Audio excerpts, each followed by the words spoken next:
இப்போ 2-3 நாளாக பார்த்தீங்கன்னு சொன்னால் இந்த ஃபோட்டோவில் இருக்கிறானே இவரை பற்றி தான் இந்த முழு சோஷியல் மீடியாவும் பேச்சாக இருக்குது. காரணம் என்னென்னு சொன்னால் இந்த இதில் இருக்கிறாரே இவர் மகாராஷ்டிரா மாநிலத்தில் தன்னை ஒரு ஜோடிடர்ன்னு சொல்லி தன்னை அறிமுகப்படுத்தி கொண்டு சில பொய்யான வேலைகள், அதாவது பொய்யான ஜோடிடராக தான் இவர் இருக்கிறாரு. பேக்கா உள்ள ராசி கல்லுகளை விற்கிறது, பாம்புகளை விற்கிறதுன்னு சொல்லி சேட்டை பண்ணிட்டு இருந்திருக்கிறாரு.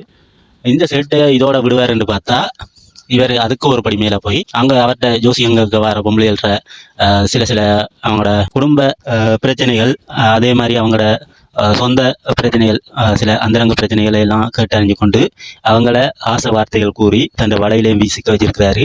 அது மட்டும் இல்லாமல் இவர் இன்னொரு வேலையும் பார்த்துருக்கிறாரு. என்னன்னு சொன்னால் அங்கே வார கேர்ள்ஸுக்கு, பொம்பளைகளுக்கு ட்ரக்ஸை தண்ணியில் கலந்து அதை கொடுத்து அவங்கள போதையாக்க வச்சு தன்னோட உடலுறவில் ஈடுபடுத்துறதுக்கு இவர் உபயோகிச்சிருக்கிறதா சொல்லப்படுது. இது எப்படி இந்த பிரச்சனை வெளியில் வந்ததுன்னு சொல்லி பார்த்தீங்கன்னு சொன்னால், இவர் இப்படி செஞ்சாருன்னு சொல்லி இவரால் பாதிக்கப்பட்ட ஒரு பெண் ஒன்று கம்ப்ளைண்ட் கொடுத்ததை வச்சுக்கொண்டு போலீசார் விசாரணை செஞ்சு இவர ஜோதிட நிலையத்தை சோதிச்சு பார்த்துருக்குறாங்க. அதில் ஒரு பென்ட்ரைவ் ஒன்று கிடைச்சிருக்குது.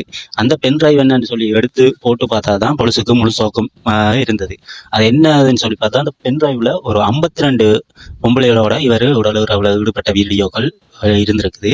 இது இவர் ரகசிய கேமரா வச்சு தன்னையோட உடலுறவில் ஈடுபட்ட அவ்வளவு பேத்தையும் வீடியோ எடுத்து அதை ஒரு பென்ட்ரைவில் போட்டு வச்சுருந்துருக்காரு. இந்த பென்ட்ரைவோட தான் இப்போ இவர் உள்ள மாட்டி இருக்கிறாரு. இதில் என்ன பிரச்சனைன்னு சொல்லி பார்த்தா, இந்த இவ்வளவு இதுக்குள்ளேயும் பாதிக்கப்பட்ட பெண்கள் யாருன்னு சொல்லி பார்த்தா அவங்க சாதாரண ஏழை வீட்டு பெண்களாக இருக்கையில் அது எப்படியான ஆக்களை எல்லாம் விழுத்திருக்கிறேன்னு சொல்லி பார்த்தீங்கன்னு சொன்னால் நீங்களே சாக்காயிருவீங்க. சமூகத்தில் உயர்ந்த அந்தஸ்தில் இருக்கிறவங்களோட மனைவிமார், அதே மாதிரி அவங்களோட பிள்ளைகள், அது மட்டும் இல்லாமல் சமூகத்திலேயே முக்கியமான பொறுப்பில் இருக்கிற ஆளுங்கட்சியில் இருக்கிற ஒரு பவர்ஃபுல்லான ஒரு லேடியையும் இதுக்குள்ள வழக்குல சிக்க வச்சு அவரையும் அபியூஸ் பண்ணியிருக்கிறாருன்னு சொன்னால் தலைவர் எந்த அளவு பெரிய விளையாட்டுக்காரர்ன்றதை நீங்களே ஒருக்கா எண்ணி பாருங்க. இது என்னதுக்காக இந்த நியூஸை நாங்கள் இன்றைக்கு சொல்ல வரோம்னு சொல்லி பார்த்தா, இது மாதிரி பல போலி சாமியார்கள் நம்ம நாட்டிலையும் சுற்றி கொண்டிருக்கிறாங்க. நம்மட சனங்கள் கூடுதலாக மூட நம்பிக்கையில் மூழ்கி இருக்கிறவங்க, அவங்க என்ன சொன்னாலும் அது தங்களுடைய வேத வாக்குன்னு சொல்லி எண்ணிக்கொண்டு அதையே அப்படியே கண்மூடித்தனமாக பின்பற்றுறதை நம்ம நிறைய நியூஸுகளில் கண்டிருக்கிறோம். அப்படி இருக்கக்கூடாது. இது ஒரு சமூக தெளிவூட்டலுக்காக தான் இந்த நியூஸை நம்ம சேனலில் போடுறோம். இது மாதிரி இருக்கிற போலி சாமியார்கள் இன்னும் அங்கங்கே சுற்றி கொண்டு தான் இருக்கிறாங்க.